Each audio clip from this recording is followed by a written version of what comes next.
You want to cash out when your value is at the highest. But if you wait too long, you're holding to that stock. You chance that it's gonna bottom out. And when your stock is depleting, when it's going down, you have to sell low. And people aren't willing to do that because they experience this high. They think they can just come back. On this interview from another YouTuber, man, it was a great exegesis on marriage, divorce, life in general, how times have changed, and a myriad of other topics. So not a lot of knowledge to be gleaned. I'm going to leave the link in the description. So go and watch the original. But man, very illuminating, very eye-opening. But yeah, this is something I picked up on, and just a little piece I wanted to put out there, and then kind of just break down. Anyways, kids, don't join the game, or click. But we are prehistoric creatures, right? Like we are biological creatures living in medieval institutions like education, work, with godlike technology. How do you think that ends? Pause. He brings about a great point there.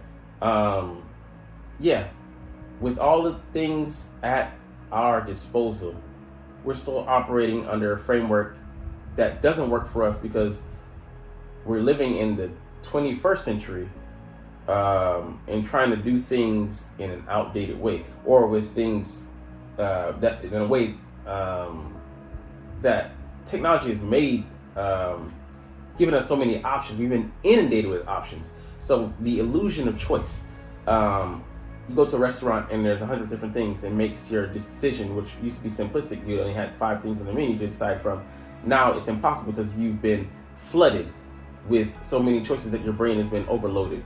And also you feel like the options are limitless because you have so many things to choose from, which slows down your choice, which makes your choice more difficult. And that's pretty much essentially the dating market. People have this illusion of choice, and it's not as multiplicitous as they think it is. And really, there's a clock. There's, especially, it's different for men, it's different for women. There's a saying that women are born with a value, men have to go out there and earn theirs. And for any guy that is going out there and earn it, he's become, a highly valued guy by women on the dating market. So not saying his value as a human being on the dating market. Why would he so easily settle down when he's worked so hard to get here? But yet that's what makes him valuable, and that's what makes the women want him. But you're going after the guy who has all the choices. You're an option to him. So I mean, you thereby, you create your own dilemma going after the most sought guy. You don't want to compete, yet you're gonna be in competition whether you accept it or not. That's delusion. That's not accepting reality. But back to the technology, we have all these things at our fingertips. It makes people what? Disposable. Back then, in the olden days, before we had modern day social media and this technology, people were able to to settle down because he goes on to say, you had 3 people in the village. You had 3 choices. It didn't make it a hard decision. It didn't make it a prolonged decision. Now people are, we live in a global society, which is, exacerbated the problem. People don't. I don't have to be, a small fish in this small market. I can be a small fish in this large lake, universe, ocean, and it does nothing for the. The fish is just endlessly swimming around, thinking, oh, there's going to be something better, not settling. All the while, life is not sitting there waiting on you. Your clock is ticking. Life is passing you by. You're going to encounter problems along the way. Not everything's going to be smooth sailing. So there's so many things you're going to have to, work through. And then by the time maybe you've had all these experiences, you're disillusioned by the experiences that you've had. Because maybe you had this 8 experience, but maybe that was outside of the norm. And now you're only satisfied with 8 out of 10 experiences, when reality dictates that you're only going to get 5 or 6, maybe 6 at the tops, on the average. But you're sitting there waiting for the I would say the impossible, the abnormal. You're waiting for the miracle to happen again, and that's what we operate on. Like, we have so much time, we have so much, until we don't, until we're faced with reality, until we're looking down the barrel of, oh damn, the clock is limited, my physical, my physical attributes are declining, or just I'm not just facing reality. I'm not as spry as I used to be 5 years ago, 6 years ago. I'm not as high as an option I used to be 6 years ago.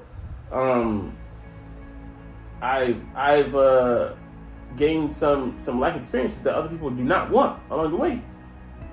Like I love how he puts it. He said it's like a stock market. You want to crap out. You want to cash out when your value is at the highest.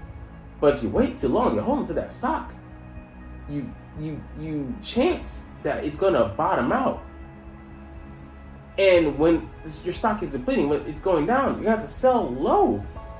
And people aren't willing to do that because they experience this high and they think they can just come back. But the stock market, if it was predictable, we'd all be, far off, more well off, lucratively speaking. But that's not the case. It's an inexact science. So I mean, like, people have become dissatisfied with settling.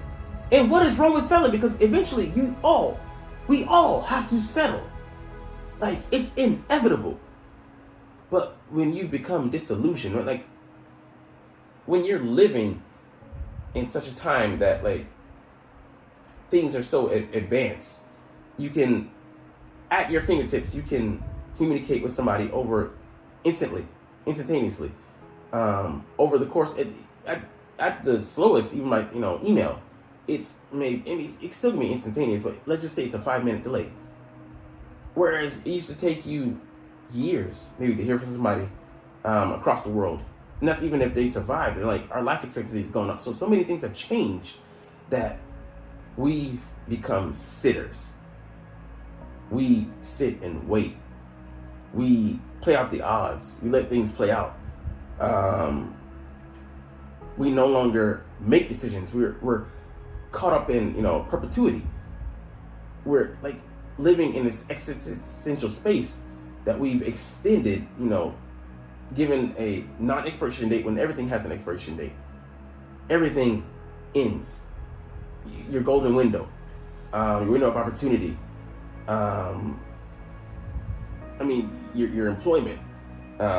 Just so many things but we feel we act and live like we're gonna live forever when we know that's not the case. We know that's not the truth. But we live disassociated from that fact because life expectancy is so long, and we don't, back in the day we were confronted with it, on the constant, because death was an eventuality. It was a, eventuality you couldn't ignore. It was most often in your face. Your guys, people you grew up with, your circle. Often people had experienced death, had experienced something that, death really makes you confront your own mortality, right? And you live like there's no tomorrow, truly, in the sense of being able to really valuing the things you should in life. Now we live inundated by first world problems, and that's a blessing, but it's also a big curse. And I feel like we don't really grasp the true gravity of that. We live in such, under such a shallow shallow mentality, a shallow awareness of things, a shallow appreciation of people and things, because we live in such an age where, like, we're so interwoven that we don't really appreciate the services and things that would have been godlike to the people that of years past. You have a device in your hand that has all this knowledge, and yet we use it to entertain ourselves. We use it for things to take our mind off of life when we're winning and doing better. If you live in a first world country than the majority of the world, you're rich by their standards, but we don't take the time to appreciate that. So I kind of went off track of maybe what I wanted to say, but this is just a snippet. Like, what are we to do with this, this godlike talent? what are we using it for? You look at, and I can catch flack for this, but it is what it is. Feminism. What is that really enabled by? It's enabled by the patriarchy, the guys that you hate. And feminism is basically a freedom that men have allowed women to have. People arguing over what gender they want to be when other people will have to fight for their right to live or the right to get a meal, or they're wondering where they're going to sleep. We're worried about secondary things when it's not that easy for a lot of people around the globe. And once a society is reached a certain point, where you're I'm gonna say this for the upteenth time, but inundated with commercials about your hobbies and something fleeting, something you don't need, something that's materialistic.